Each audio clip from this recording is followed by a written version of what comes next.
Laura Diz, Loli Velotti te saluda desde Agenoy Radio. ¿Cómo estás? Hola, ¿cómo estás vos? Buenas tardes y gracias por convocarme.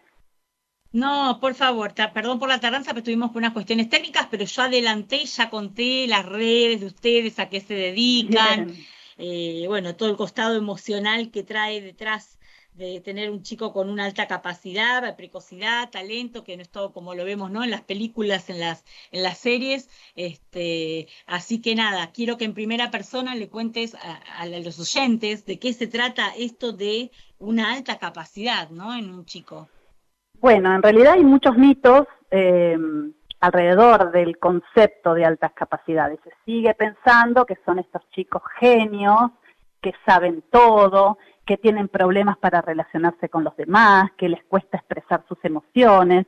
En realidad la alta capacidad son capacidades excepcionales en una o varias áreas del desarrollo, funciones cognitivas. ¿Qué significa esto? Que la Sí, capacidad que tiene la persona está muy por encima de lo esperable para la edad cronológica. Por ejemplo, tenemos un niño de 5 sí, años, pero su capacidad en la memoria, en la lingüística, en lo motor, supera ampliamente su edad. Por eso hablamos de excepcional, es algo excepcionalmente diferente por encima de lo que se espera. ¿Sí? Y son niños, sí, niñas, adolescentes, adultos con una gran sensibilidad. ¿Por qué? Porque aquellos estímulos que reciben los reciben como con más potencia. Entonces podemos hacerle una sí. cara fea cuando nos enojamos, quizás levantamos un poco la voz, y generalmente en la niñez, que es donde más se puede observar, eh, se lo toman como muy a la tremenda. Entonces la gente les dice, ay, pero no era para tanto, ¿no? Y realmente Claro, un punto importante es que se sientan entendidos. Yo no tengo por qué justificar que un niño o niña me pegue o revolee algo o grite o muerda, pero sí voy a entender que esa es la reacción que tiene a algo que siente de manera exagerada. Recién ahí voy a poder acompañar. Pero de por sí la alta claro, capacidad no es un trastorno y no trae problemas sociales.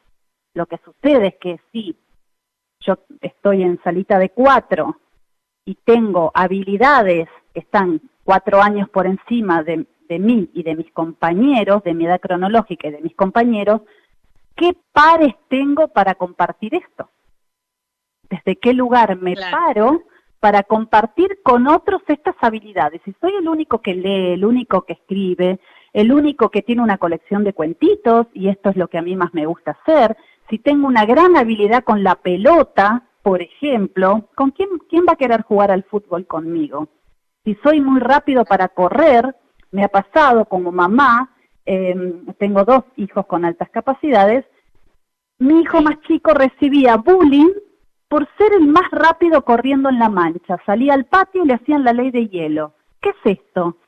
Nadie le hablaba, era como que él no existía. Entonces no tiene que ver con ser inteligente, entre comillas, sino que la capacidad Claro. es distinta ante los demás.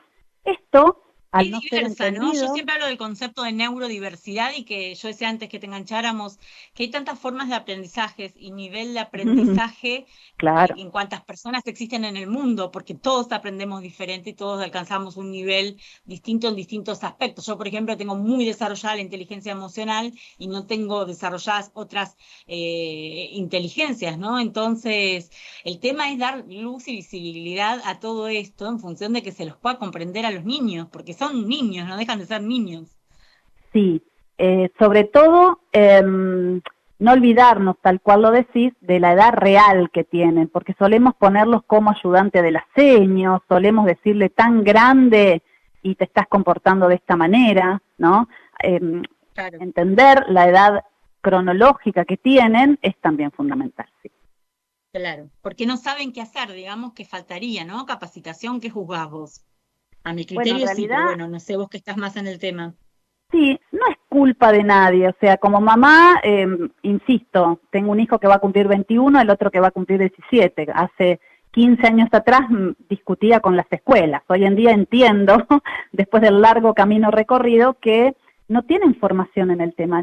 La temática no está ni en la formación de psicólogos, ni de psicopedagogos, ni de neurólogos, ni de pediatras, ni de psiquiatras, ni de docentes. Entonces, ¿qué ¿qué va a hacer el docente cuando se encuentra con alguien que no le cuesta, pero que no le cuesta aprender, pero que le cuesta seguir procesos, seguir el paso a paso, enseguida quiere decirte el resultado y no puede hacer la planificación de cómo llegó a ese resultado?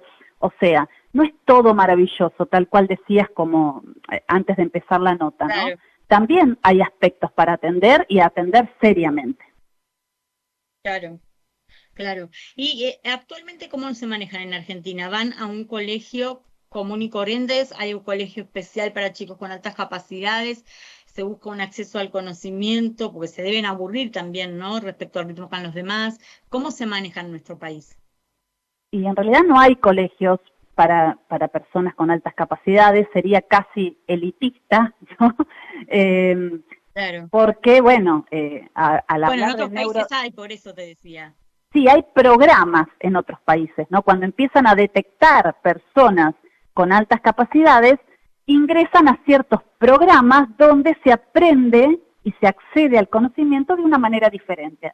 En nuestro país estamos basados en la repetición para aprender, ¿no? Entonces estos niños o adolescentes aprenden de la primera o con muy poquita explicación o deducen un tema nuevo por la información que ya traen.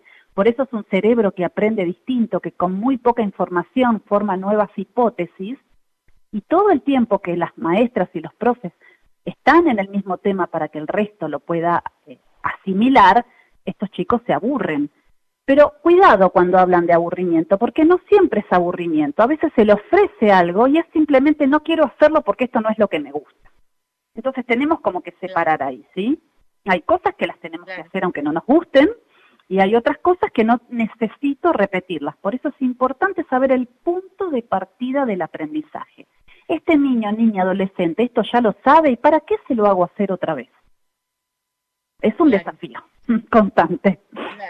Claro. ¿Y quién se encarga hoy en día de capacitar a los docentes? ¿Hay alguna línea de programas ya oficiales o todavía no están trabajando desde la ONG para que exista?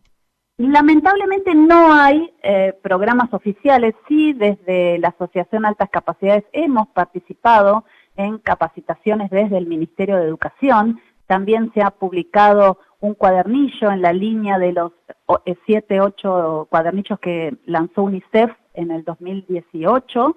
Sí, tenemos uno de altas capacidades al cual se puede acceder de manera gratuita, pero capacitaciones no, por eso sí la asociación constantemente está dando capacitaciones. Ahora empieza el diplomado para docentes directivos y equipos de orientación, y lo que intentamos en esta tercera edición del diplomado es poder explicar y dar herramientas directas para que el docente pueda poner en funcionamiento en el aula.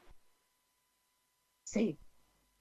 ¿Y qué aconsejarías vos a un papá, una mamá, un familiar que nos está escuchando y ha pasado la misma situación que te tocó vivir a vos como madre? Bueno, primero saber que no es necesaria ni obligatoria una evaluación, ¿sí? La gente a veces no puede acceder económicamente a evaluar y esto no es necesario. Tenemos un artículo en la Ley de Educación Nacional, el artículo 93, que dice que son las autoridades de cada jurisdicción las que deben crear programas para detectar y acompañar a estas infancias y adolescencias. Esto no sucede, pero que no suceda no quiere decir que no se deba hacer. O sea, estos programas no se crean, pero hay obligación igual de atender. Entonces lo que se puede hacer es, ante la sospecha, empezar a trabajar con la escuela, acercarle material gratuito. La asociación cuenta con mucho material gratuito para docentes y para personal de la salud también.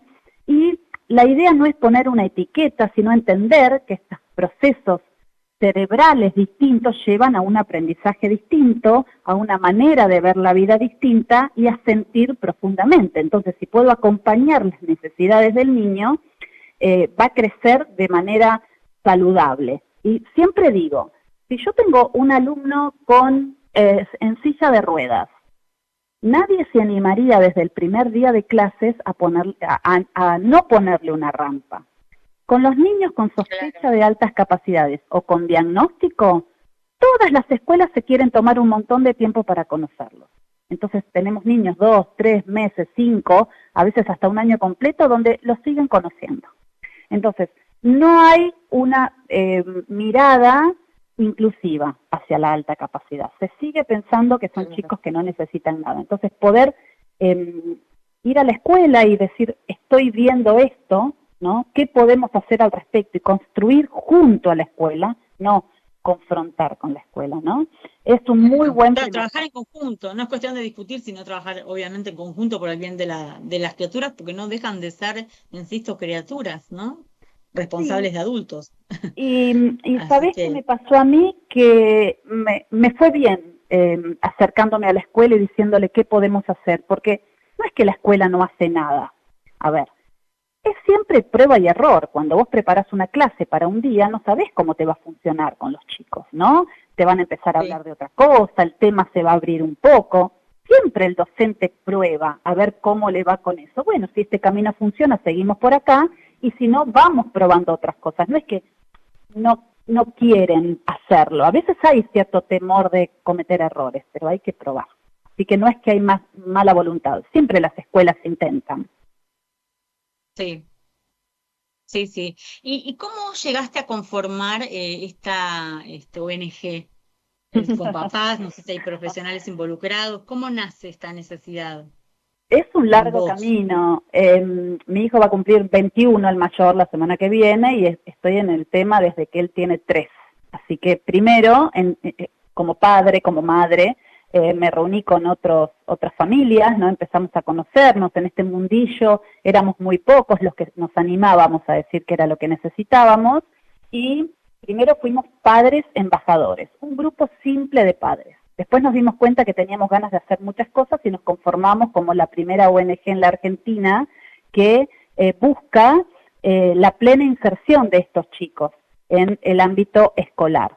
Luego tenemos como más, como que la gente nos pide más cosas, y en este momento no solo capacitamos, sino que damos talleres para padres y también para niños y adolescentes. O sea, está creciendo tanto la asociación, tenemos 50 voluntarios en todo el país, o sea, la asociación no es de Buenos Aires, tenemos más voluntarios Claro, del interior del país que de Buenos Aires, y bueno, esto crece día a día ante la gran demanda que hay de estar acompañados. También contamos con una asesoría legal, que es la primera y única en el país para acompañar los procesos de atención de los chicos, tanto asesorando a las claro, escuelas como asesorando a las familias. Así que sí, tenemos un grupo de abogados que es un lujo. claro. Y la parte emocional, requieren habitualmente algún acompañamiento terapéutico, o sea, particular, ¿no? Fuera del aula, de la acción áulica me refiero. No sé, conductivista o freudiano, o no importa en qué marco teórico esté encuadrado, pero suelen necesitar contención estos chicos con altas capacidades fuera del aula. Mira, hicimos una encuesta en el año 2017 donde el 100% de los que participaron en la encuesta necesitaron algún tipo de acompañamiento. O sea, ¿qué significa Sí, esto? Que la atención que se les estaba brindando en ese momento no era suficiente. Insisto, claro, la alta capacidad no conlleva trastornos socioemocionales, ¿sí? Pero la no atención no es gratuita. Entonces, si yo tardo en atender, la atención que le doy es insuficiente, cuando atiendo en el aula o hago un enriquecimiento curricular, no tiene que ver solamente con darle más contenido, ¿no? También en trabajar en grupo, en poder escucharse con otros, en que su voz sea válida, ¿no? Que su claro, claro. participación ¿Sabés sirva que y yo me nutra. orientaba más? Laura, perdona que te interrumpa. Sí, Soy coach ontológica sí, y tengo un postítulo en educación emocional que hice en sí. Barcelona. Se me venía a la mente cuando te hice esta pregunta, más que nada, justamente por la gestión emocional, porque imagino que se debe producir mucha frustración en el chico, en el entorno, porque por ahí es un chico que funciona bien en lo cognitivo, todo, pero como vos decís, ah, no, porque juega re bien a la pelota, porque también tiene habilidades físicas, lo bulinean, o todas estas cuestiones que existen. Antes ahora le decimos bullying y antes era que te decían orejas de burro, o no Sí, sé qué de sí, chancho. Existió siempre, ¿no? Con otras sí. palabras, otros términos, conceptos de bullying. Entonces yo digo, ¿cómo gestiona, ¿no? La familia o el chico o todos juntos estos procesos que podrían aparecer de angustia, de frustración, de ansiedad? a eso me refería más que nada, ¿no? Para mí, como coach, obviamente te voy a decir que desde el coaching hay un montón por hacer, ¿no? Porque son terapias alternativas cortas, los que estamos matriculados, no hablo del que hizo el curso cortito, ¿no? Pero yo en ese sentido te preguntaba si hay alguna disciplina en que se enmarcan o hacen algún tipo de labor, terapia, entre comillas, algo que los pueda contener más allá de la acción áulica, más allá de lo que pasa en el aula, toda esa cosa que se deben llevar como una bola en el pecho el chico y la familia, digo, ¿en qué espacio lo trabajan? Entiendo a dónde va tu pregunta.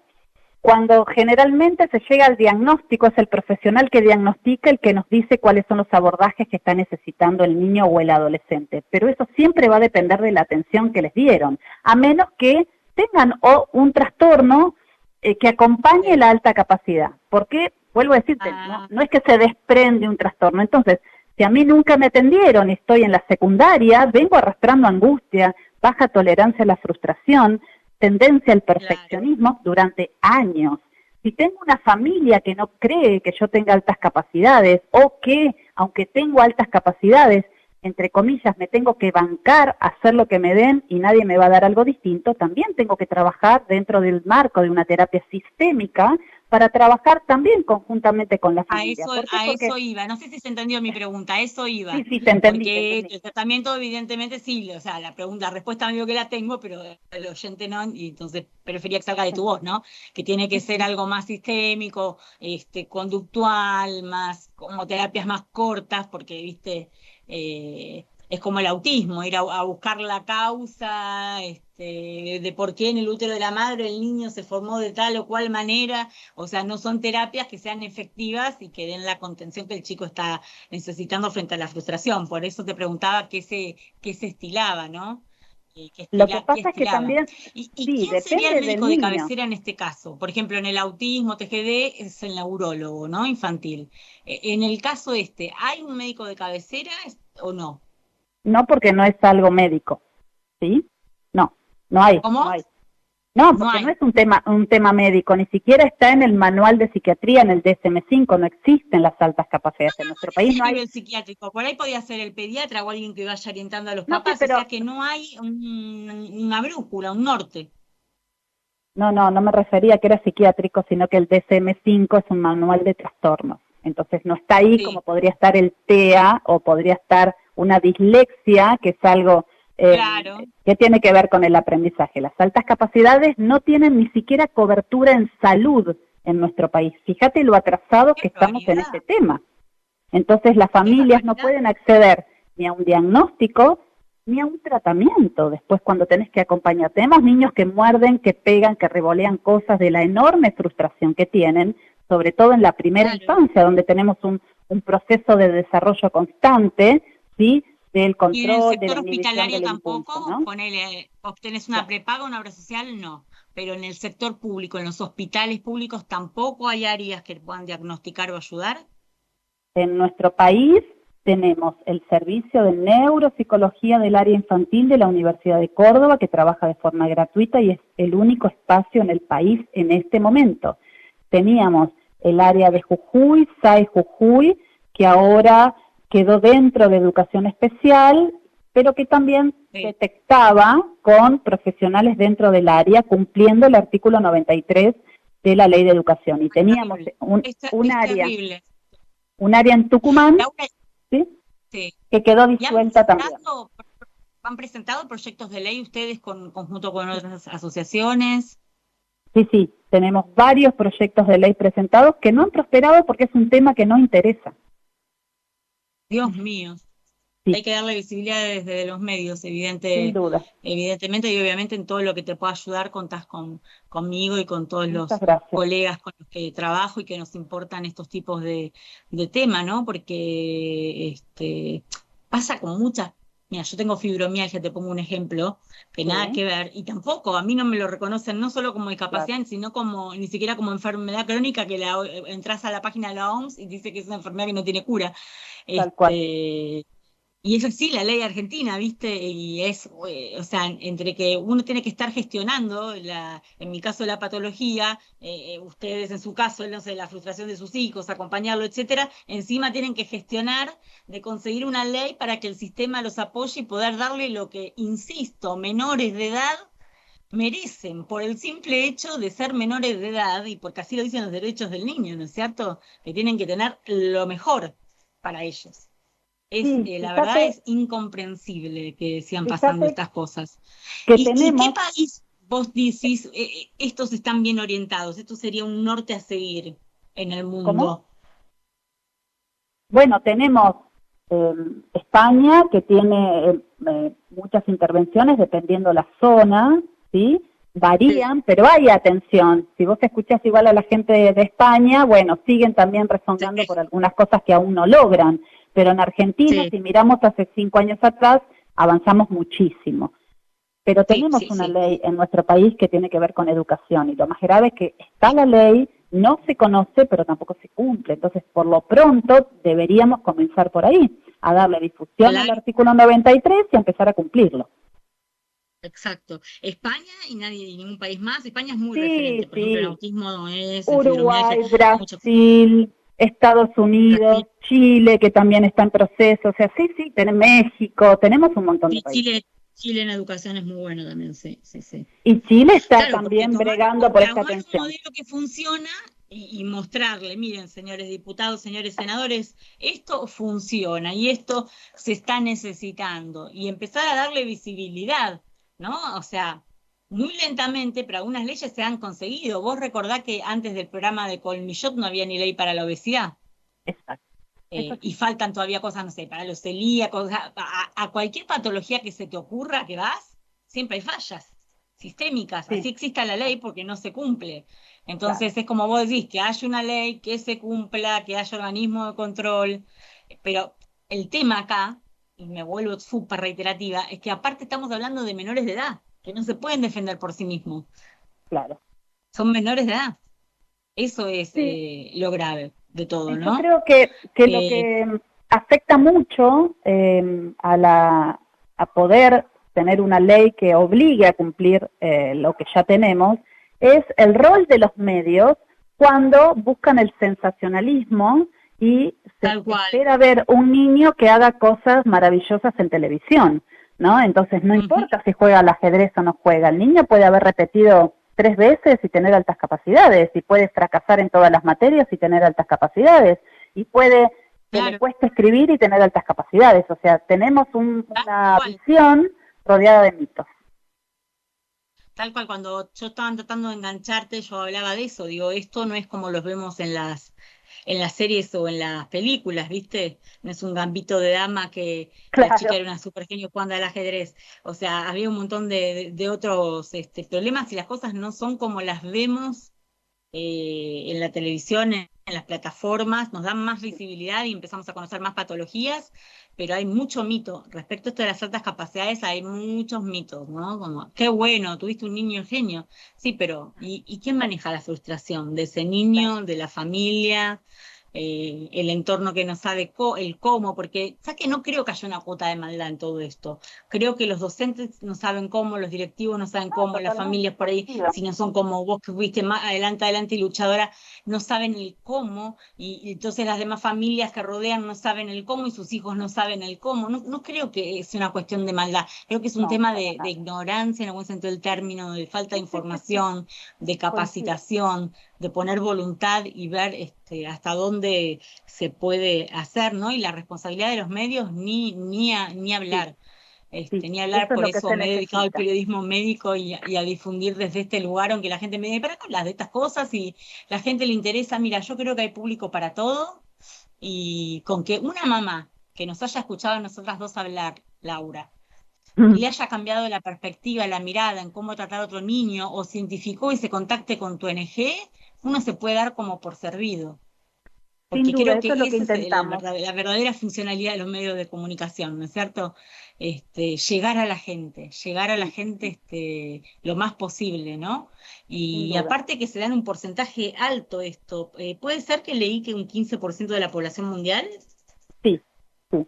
¿Por qué? Porque antes se medía desde un espacio o desde una mirada psicométrica. Sabemos que el CI o cociente intelectual hoy en día es solo un dato más y que hay cosas que no se pueden medir con un CI como la inteligencia emocional, como lo social, ¿no? No podemos medir eso. Hoy la evaluación es integral y que depende también mucho el resultado de la experiencia clínica en observar rasgos y características de personas con altas capacidades.